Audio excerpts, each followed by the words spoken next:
Assalamualaikum warahmatullahi wabarakatuh. Perkenalkan, kami dari kelompok 7 dari program studi Sistem Informasi. Pada kesempatan kali ini, kami akan menjelaskan materi mengenai jaringan internet.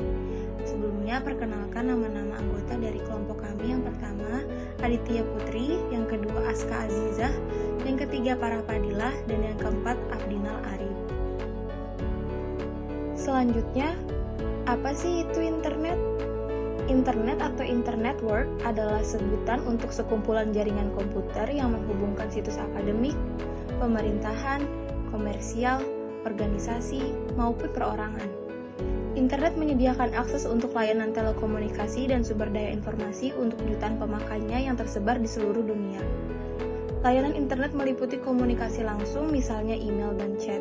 Yang kedua ada diskusi, contohnya Usenet News, email, dan nulis. Yang ketiga, sumber daya informasi yang terdistribusi, misalnya World Wide Web dan Gopher. Yang keempat ada remote login. Dan yang kelima ada lalu lintas file, contohnya Telnet dan FTP, dan aneka layanan lainnya. Berikutnya adalah jenis-jenis jaringan. Ada 3 macam jenis jaringan atau network. Yang pertama, Local Area Network atau LAN, biasa disebut dengan jaringan area lokal.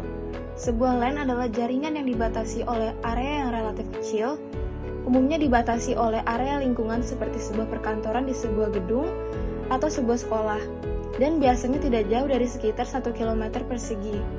LAN atau Local Area Network adalah suatu kumpulan komputer di mana terdapat beberapa unit komputer atau klien dan 1 unit komputer untuk bank data atau server. Antara masing-masing klien maupun antara klien dan server dapat saling bertukar file maupun saling menggunakan printer yang terhubung pada unit-unit komputer yang terhubung pada jaringan LAN. Berdasarkan kabel yang digunakan, ada 2 cara membuat jaringan LAN, yaitu dengan kabel BNC dan kabel UTP. Beberapa keuntungan dari jaringan LAN. Yang pertama, pertukaran file dapat dilakukan dengan mudah atau file sharing. Yang kedua, file data yang keluar atau masuk dari atau ke server dapat dikontrol. Yang ketiga, resiko kehilangan data oleh virus komputer menjadi sangat kecil sekali. Yang keempat, bila salah satu klien atau server terhubung dengan modem, maka semua atau sebagian komputer pada jaringan LAN dapat mengakses jaringan.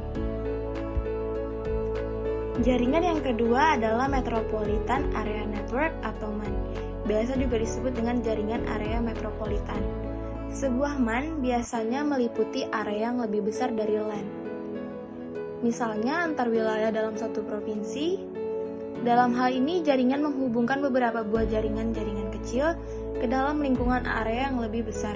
Sebagai contoh yaitu jaringan bank, di mana beberapa kantor cabang sebuah bank di dalam sebuah kota besar dihubungkan antara satu dengan lainnya. C. Wide Area Network atau WAN atau jaringan area skala besar. WAN adalah jaringan yang lingkupnya biasanya sudah menggunakan sarana satelit ataupun kabel bawah laut. Sebagai contoh keseluruhan jaringan Bank BNI yang ada di Indonesia ataupun yang ada di negara-negara lain. Menggunakan sarana WAN, sebuah bank yang ada di Bandung bisa menghubungi kantor cabangnya yang ada di Hong Kong hanya dalam beberapa menit. Biasanya WAN agak rumit dan sangat kompleks, menggunakan banyak sarana untuk menghubungkan antara LAN dan WAN ke dalam komunikasi global seperti internet. Tapi bagaimanapun juga, LAN, MAN, dan WAN tidak banyak berbeda dalam beberapa hal. Hanya lingkup areanya saja yang berbeda satu di antara yang lainnya. Apa itu protokol? Protokol adalah aturan-aturan main yang mengatur komunikasi di antara beberapa komputer di dalam sebuah jaringan. Aturan itu termasuk di dalamnya petunjuk yang berlaku bagi cara-cara atau metode mengakses sebuah jaringan, topologi fisik, tipe-tipe kabel, dan kecepatan transfer data. Protokol jaringan yang membentuk internet bekerja berdasarkan suatu set protokol standar yang digunakan untuk menghubungkan jaringan komputer dan mengalamati lalu lintas dalam jaringan. Protokol ini mengatur format data yang diizinkan, penanganan kesalahan atau error handling, lalu lintas pesan, dan standar komunikasi lainnya. Protokol standar pada internet dikenal sebagai TCP atau IP, yaitu Transmission Control Protocol atau Internet Protocol. Protokol ini memiliki kemampuan untuk bekerja di atas segala jenis komputer, tanpa terpengaruh oleh perbedaan perangkat keras maupun sistem operasi yang digunakan. Sebuah sistem komputer yang terhubung secara langsung ke jaringan memiliki nama domain dan alamat IP dalam bentuk numerik dan format tertentu sebagai pengenal. Internet juga memiliki gateway ke jaringan dan layanan yang berbasis protokol lainnya. Standar TCP atau IP. TCP atau IP yaitu Transmission Control Protocol atau Internet Protocol. Aplikasinya yaitu Domain Name Service Protocol atau DNS, digunakan untuk meresolve nama di internet menjadi alamat IP. Yang berikutnya ada Hypertext Transfer Protocol atau HTTP, digunakan untuk mentransfer file-file halaman web di World Wide Web. Berikutnya ada Simple Mail Transfer Protocol atau SMTP, digunakan untuk transfer surat elektronik dan attachment. Berikutnya ada Telnet, suatu terminal emulator yang disediakan untuk remote access ke server atau ke perangkat jaringan lainnya. Berikutnya ada File Transfer Protocol atau FTP, digunakan untuk transfer file antar sistem. Yang terakhir ada Simple Network Management Protocol atau SNMP, merupakan protokol standar industri yang digunakan untuk memonitor dan mengelola berbagai perangkat di jaringan internet meliputi hubungan router, switch, workstation, dan sistem manajemen jaringan secara jarak jauh atau remote. Standar TCP atau IP. TCP atau IP adalah Transmission Control Protocol atau Internet Protocol. ICMP, Internet Control Message Protocol. IGMP, Internet Group Management Protocol. IP, Internet Working Protocol. ARP, Address Resolution Protocol. RARP, Reserved Address Resolution Protocol. Berikut jaringan dengan arsitektur TCP atau IP. Badan-badan pengatur internet. Badan-badan yang bertanggung jawab dalam mengatur, mengontrol, serta melakukan standarisasi protokol serta aplikasi di internet. Yang pertama, Internet Society. Yang kedua, Internet Architecture Board. Yang ketiga, Internet Engineering Task Force. Yang keempat, World Wide Web Consortium. Yang kelima, Internet Corporation for Assignment Names and Number. Metode pengalamatan di internet. Mengecek nama komputer. Komputer yang terkoneksi ke internet pasti berbasis IP, namun untuk kemudahan pencarian dibuat suatu sistem bernama DNS, Domain Name Service atau server.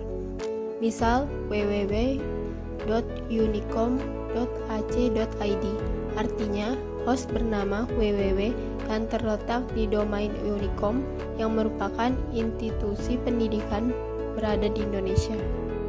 DNS. DNS adalah sebuah sistem yang mengubah URL website ke dalam bentuk IP address. Tanpa DNS, Anda harus mengetikkan IP address secara lengkap ketika ingin mengunjungi sebuah website. Berikut adalah contoh-contoh DNS. Ada .com, .org, .ac, .nel, .mil, dan .go. Kemudian koneksi ke internet. Untuk dapat terkoneksi dengan internet, kita perlu tersambung dengan host atau jaringan yang telah terkoneksi dengan jaringan internet atau bisa disebut dengan Internet Gateway. Yang pertama ada Internet Service Provider atau ISP, bandwidth, server, Domain Name Service atau DNS, mail server, File Transfer Protocol atau FTP, dan yang terakhir web server. Berikut adalah contoh layanan aplikasi di internet. Ada email, transfer file, telnet atau remote login, World Wide Web, teleconference, dan Universal Resource Locator atau URL. Dan yang terakhir, pemanfaatan internet. Para akademisi merupakan salah satu pihak yang paling diuntungkan dengan kemunculan internet. Aneka referensi, jurnal, maupun hasil penelitian yang dipublikasikan melalui internet tersedia dalam jumlah yang berlimpah. Selain menghemat tenaga dalam mencarinya, materi yang dapat ditemui di internet cenderung lebih up-to-date. Buku-buku teks konvensional memiliki rentang waktu antara proses penulisan, penerbitan, sampai ke tahap pemasaran. Kelebihan sarana internet yang tidak mengenal batas geografis juga menjadikan internet sebagai sarana yang ideal untuk melakukan kegiatan belajar jarak jauh